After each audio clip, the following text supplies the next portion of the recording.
यह सच नहीं है कि यह मेरी इस देश की पहली यात्रा है, इसलिए अगर मैं आपसे असहमत हूं तो कृपया मुझे क्षमा करें।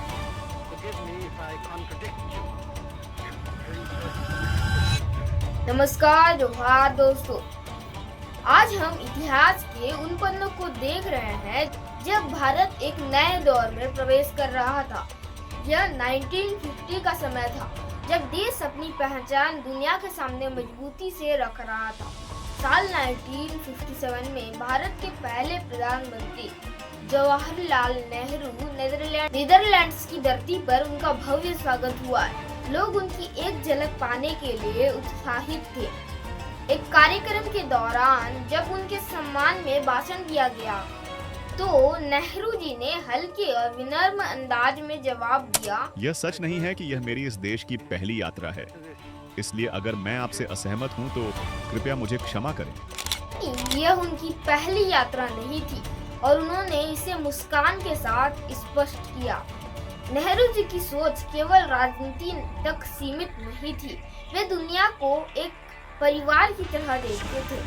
उन्होंने अपने भाषण में कहा, I do believe मेरा मानना है कि पूरब और पश्चिम, एशिया और यूरोप के पुराने विभाजन, ये सभी आज की दुनिया में कम से कम मायने रखते हैं। जब हम सभी एक दूसरे के दरवाजे पर उनका रहते हैं। मानना था कि दुनिया के पुराने विभाजन खत्म हो रहे हैं क्योंकि अब देश एक दूसरे के करीब आ चुका है। इसी दौर में भारत के भीतर भी एक बड़ा बदलाव आ रहा था।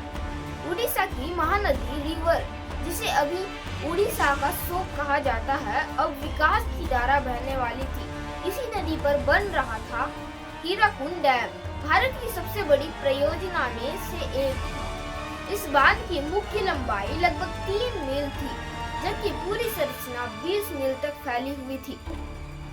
इसका उद्देश्य था बाढ़ नियंत्रण, बिजली उत्पादन और खेती के लिए सिंचाई। यह परियोजना लाखों लोगों के जीवन को बदलने वाली साबित हुई। नेहरू जी ने ऐसे बांध को आधुनिक भारत के मंदिर कहा। उनके लिए ये सिर्फ एक निर्माण नहीं था, बल्कि देश के भविष्य नींव थी। यानी दुनिया से डर और असुरक्षा खत्म करना ही सबसे बड़ा काम है। आज जब हम हीराकुंड बांध को देखते हैं तो यह सिर्फ एक इंजीनियरिंग चमत्कार नहीं, बल्कि उस सोच का प्रतीक है जिसने भारत को आत्मनिर्भर बनने की दिशा दी थी। जय हिंद, जय भारत।